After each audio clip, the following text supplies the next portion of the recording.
Zipou et Huawei ont ouvert le code source de GLM Images, entraîné sur Ascend Atlas 800TA2 et Mindsport, un signe que la pile d'intelligence artificielle chinoise devient autonome et compétitive.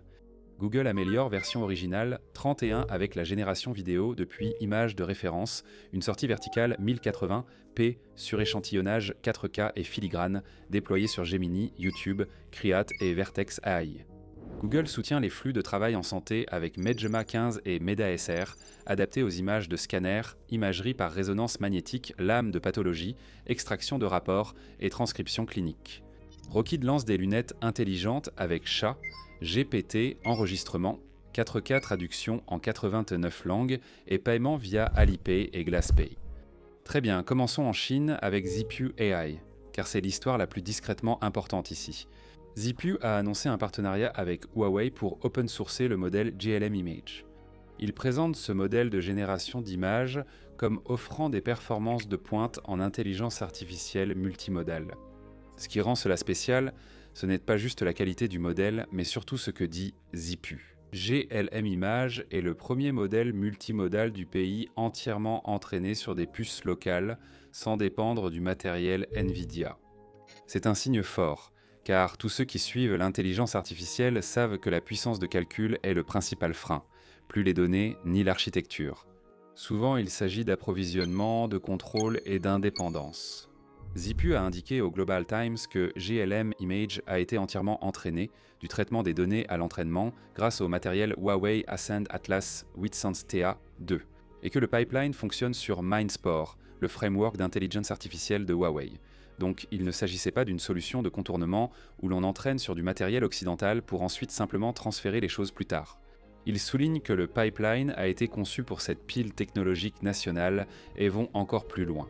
Il présente pour ce modèle open source multimodal comme le premier à atteindre des performances state of the art après un entraînement sur des puces chinoises locales. Cette phrase est essentiellement un message adressé au monde entier. La Chine construit une pile d'intelligence artificielle alternative. Et ce n'est plus seulement théorique, cela fonctionne réellement à un niveau où l'on peut rivaliser. Techniquement, l'architecture est également intéressante, dit Zipu.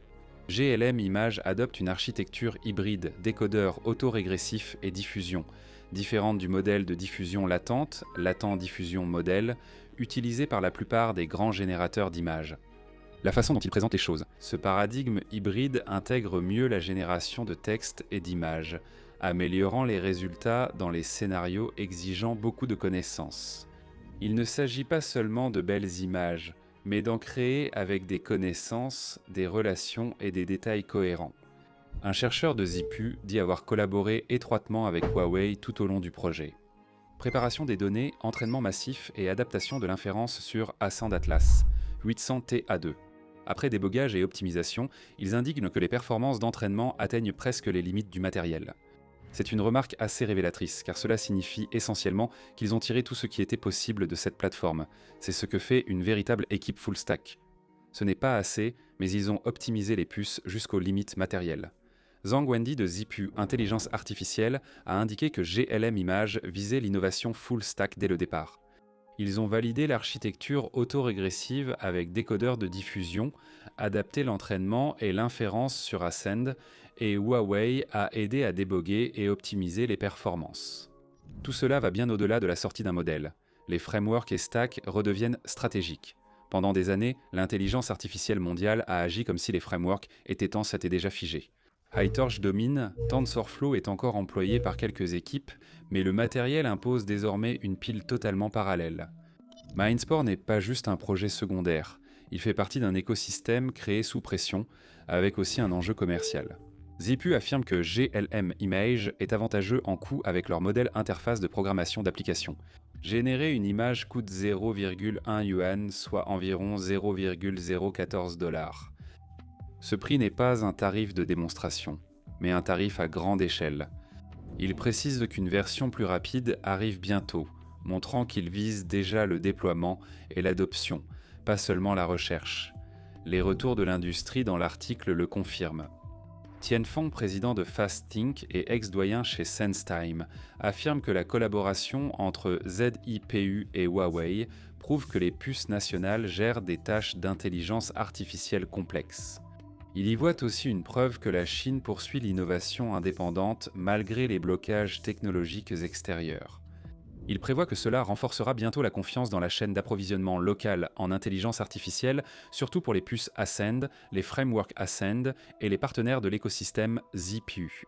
Il pense qu'une autosuffisance rapide pourrait transformer le marché de l'intelligence artificielle, réduire la dépendance au matériel étranger et stimuler l'innovation nationale.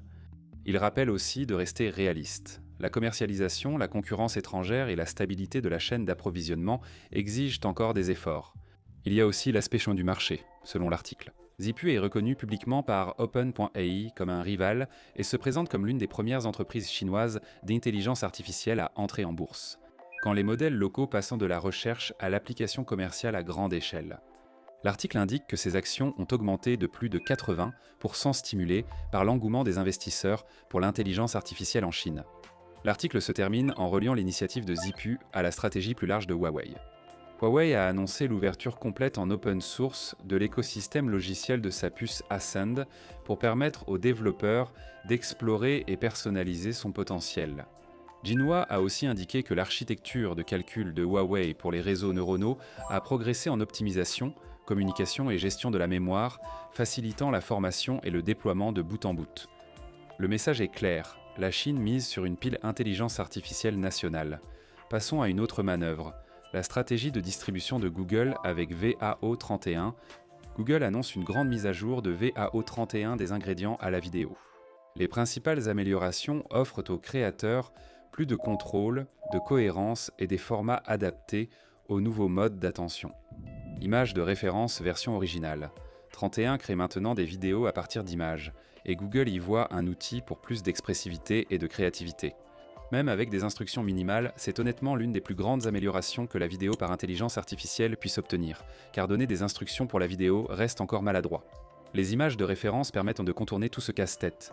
Deuxièmement, la prise en charge de la vidéo verticale, version originale 31 prend en charge les sorties verticales natives conçues Pio pour le mobile. Ce n'est pas seulement un atout, c'est essentiel pour que la vidéo intelligence artificielle compte sur YouTube et Shorts. Troisièmement, le système prend en charge la sortie 1080p et l'upscaling 4K, conçu pour ceux recherchant des visuels nets pour des usages pro, notamment en intelligence artificielle et vidéo, où la résolution est primordiale. De nombreux outils paraissent corrects en aperçu réduit, mais échouent à produire un rendu propre. Version originale, l'autre volet stratégique, n'est pas isolé mais déployé dans tout l'écosystème Google. La mise à jour est disponible dans l'application Gemini sur YouTube, en particulier Shorts et YouTube Create Flow, Google Vids, à l'interface de programmation d'applications Gemini et Vertex AI. Cela concerne consommateurs, créateurs et entreprises. Ils évoquent aussi des améliorations de cohérence d'identité. C'est énorme car la cohérence des personnages est l'une des plus grandes faiblesses de la vidéo générée par l'intelligence artificielle. Vous souhaitez que le personnage reste identique dans toutes les scènes, sans transformation.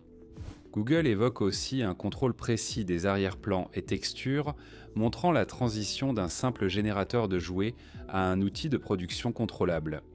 Maintenant, il y a un autre détail très typique de Google, Scented. Google intègre des filigranes numériques, Scented dans les vidéos générées par l'intelligence artificielle. C'est une question de transparence et de vérification du contenu. En gros, Google essaye d'intégrer des signaux d'authenticité directement dans la couche de sortie. Et cela positionne VAO non seulement comme compétitif en termes de qualité, mais aussi en matière de confiance et de détection. L'article décrit version originale 31 comme un rival des autres générateurs de vidéos.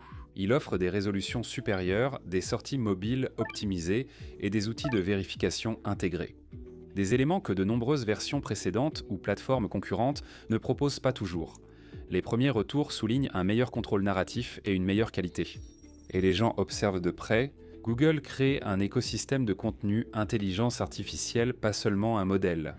Nous passons des outils de création à un impact réel majeur. Mise à jour Medgema 15.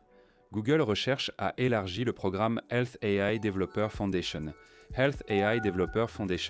en lançant Medgema 15. Il les présente comme des bases pour les développeurs créant des systèmes médicaux, d'imagerie, de texte et de parole à adapter aux flux de travail et réglementations locales. Medgema 15.4b, modèle compact et multimodal, est la vedette de cette sortie. Le Medgema 127b reste disponible. Pour des usages plus exigeants et riches en texte, Medgema 15.4b gère le texte, les images, 2D les volumes complexes et les images de lames entières en pathologie. C'est une gamme impressionnante car les flux médicaux dépassent les tâches classiques. Un grand progrès est la prise en charge des scanners tomodensitométrie et imagerie par résonance magnétique haute dimension. Le modèle analyse des volumes 3D de scanners tomodensitométrie et imagerie par résonance magnétique en coupe avec une consigne en langage naturel. Il peut aussi gérer de grandes lames d'histopathologie à partir de fragments extraits. Nous observons des progrès sur les benchmarks internes. La précision des maladies sur scanner tomodensitométrie passe de 58 à 61 et sur imagerie par résonance magnétique de 51 à 65 en histopathologie. Le 0,02 à 0,49 égalant celui de 0,498 du modèle Polypath spécifique. Ensuite, Google met en avant des benchmarks qui ressemblent davantage à la production, notamment sur le benchmark Chest Image Genome pour la localisation anatomique. Sur les radiographies thoraciques, l'intersection sur l'union passe de 3 à 38 sur le benchmark MSC-XRT pour la comparaison longitudinale. La macro-précision passe de 61 à 66. Sur tous les benchmarks internes à image unique en radiographie thoracique, dermatologie, histopathologie et ophtalmologie, la précision moyenne augmente de 59 à 62. Une amélioration pratique est l'extraction de documents depuis les rapports de laboratoire médical. Le modèle augmente le macro F1 de 60 à 78 lors de l'extraction du type de laboratoire en unité. C'est essentiel pour les hôpitaux et patients, car cela évite un traitement complexe basé sur des règles pour analyser les PDF de laboratoire. Il précise aussi que certaines applications Google Cloud, essentielles aux entreprises, sont compatibles avec DICOM, le format standard en radiologie. Plus besoin de pré-traitement personnalisé pour de nombreux systèmes. Ensuite, Medgema améliore aussi le raisonnement médical. La précision sur Medca passe de 64 à 69 et sur EHRQA de 68 à 90. Google précise que ces données sont cruciales pour la synthèse de dossiers, l'ancrage, la récupération de directives et la génération à partir de notes cliniques. Et la taille de 4B permet de garder les coûts de déploiement et d'ajustement raisonnables. Google a aussi lancé MedSR avec Medgema, un modèle de reconnaissance vocale médicale basé sur Conformer, optimisé pour l'audio clinique comme la dictée de radiographie, les rapports et notes médicales. MedSR est disponible via le même programme sur Vertex AI et sur Hugging Face. Ensuite, comparaison avec Whisper Large V3 MedASR réduit la dictée de radiographie thoracique. Le taux d'erreur de mots passe de 125 à 52, soit 58 erreurs de transcription en moins, sur une dictée médicale interne plus large. Lors du benchmark, MedASR atteint un taux d'erreur de mots de 52, tandis que Whisper Large V3 est à 282, soit 82 erreurs de moins. Ce n'est pas une amélioration incrémentale, c'est une prise de contrôle spécifique au domaine. Nous concluons avec un produit physique, les lunettes intelligentes de Rokid, au Consumer Electronics Show. 2026 Rokid a présenté des lunettes sans écran, axées sur l'assistance vocale et une caméra. Le modèle Rokid Eye Glasses Style cible directement la catégorie Ray-Ban de Meta.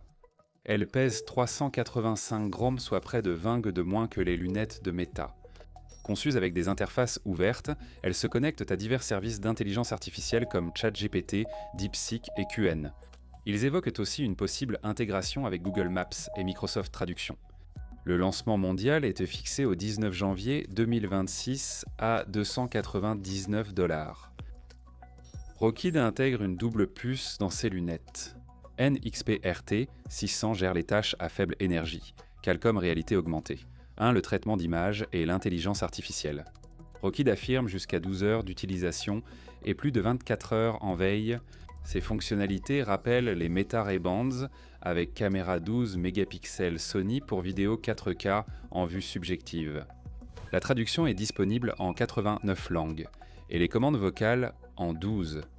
L'interaction comprend saisie vocale et tactile, raccourci intelligence artificielle et nouveaux gestes de tête. Hochement pour répondre, secouer pour raccrocher. Ils offrent des verres correcteurs dans le monde entier, jusqu'à plus 15 dioptries, y compris progressif et solaire, rendant le produit plus adapté à un usage quotidien. Voici la partie la plus inhabituelle, les paiements. Avec Ant International, Rokid a intégré Alipay plus GlassPay. Les utilisateurs scannent les QR codes avec la caméra, puis valident les paiements via la monture avec l'authentification biométrique dans les pays où Alipay est disponible. Ils indiquent qu'une version avec affichage est en préparation. Rockit crée un projecteur micro LED affichant texte et graphique dans le champ de vision.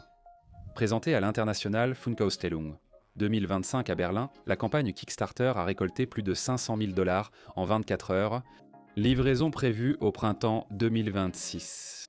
De la Chine qui vise l'indépendance en intelligence artificielle à Google, intégrant la vidéo intelligence artificielle partout, en passant par une intelligence artificielle médicale désormais adaptée au flux de travail jusqu'à l'intelligence artificielle elle-même. Les lunettes s'allègent et incluant les paiements. Cette semaine a apporté de vraies avancées. Commentez pour dire quel changement vous paraît le plus marquant à long terme. Merci d'avoir regardé et on se retrouve dans la prochaine vidéo.